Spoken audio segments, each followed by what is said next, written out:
Praise the Lord. நீதிமொழிகள் 19ஆம் அதிகாரம். மாறுபாடான உதடுகளுள்ள மூடனை பார்க்கிலும் உத்தமனாய் நடக்கிற தரித்திரனே வாசி.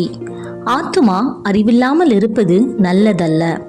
கால் துரிதமானவன் தப்பி நடக்கிறான். மனுஷனுடைய மதியீனம் அவன் வழியை தாறுமாறாக்கும். என்றாலும் அவன் மனம் கர்த்தருக்கு விரோதமாய் தாங்கலடையும். செல்வம் அநேக சிநேகிதரை சேர்க்கும். தரித்திரனோ தன் சிநேகிதனாலும் நெகிழப்படுவான். பொய்சாட்சிக்காரன் ஆக்கினைக்கு தப்பான். பொய்களை பேசுகிறவனும் தப்புவதில்லை. பிரபுவின் தயையை அநேகர் வருந்தி கேட்பார்கள். கொடை கொடுக்கிறவனுக்கு எவனும் சிநேகிதன். தரித்திரனை அவனுடைய சகோதரர் எல்லாரும் பகைக்கிறார்களே. எத்தனை அதிகமாய் அவன் சிநேகிதர் அவனுக்கு தூரமாவார்கள். அவர்களுடைய வார்த்தைகளை அவன் நாடுகிறான்.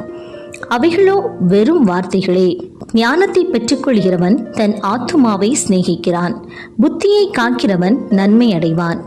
பொய்சாட்சிக்காரன் ஆக்கினைக்கு தப்பான். பொய்களை பேசுகிறவன் நாசமடைவான். மூடனுக்கு செல்வம் தகாது.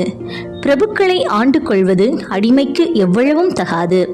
மனுஷனுடைய விவேகம் அவன் கோபத்தை அடக்கும். குற்றத்தை மன்னிப்பது அவனுக்கு மகிமை. ராஜாவின் கோபம் சிங்கத்தின் கர்ஜிப்புக்கு சமானம்.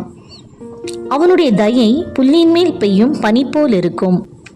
மூடனுடைய மகன் தன் தகப்பனுக்கு மிகுந்த துக்கம். மனைவியின் சண்டைகள் ஓயாத ஒழுக்கு.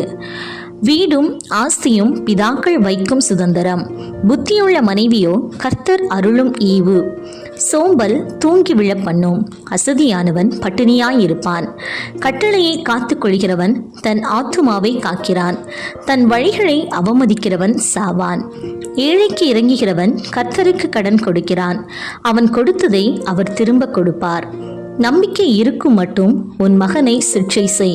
ஆனாலும் அவனை கொல்ல உன் ஆத்துமாவை எழும்ப ஒட்டாதே. கடுங்கோபி ஆக்கினைக்குள்ளாவான்.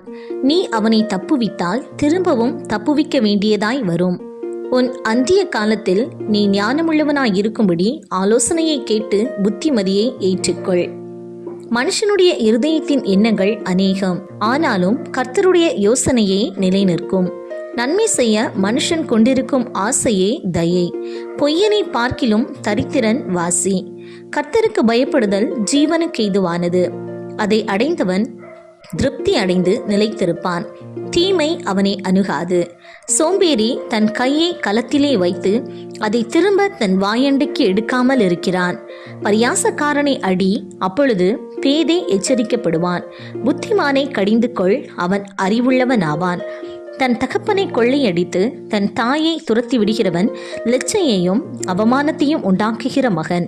என் மகனே, அறிவை தரும் வார்த்தைகளை விட்டு விலகச் செய்யும் போதகங்களை நீ கேளாதே. பேலியாளின் சாட்சிக்காரன் நியாயத்தை நிந்திக்கிறான். துன்மார்க்கருடைய வாய் அக்கிரமத்தை விழுங்கும். பரியாசக்காரருக்கு தண்டனைகளும் மூடருடைய முதுகுக்கு அடிகளும் ஆயத்தமாயிருக்கிறது.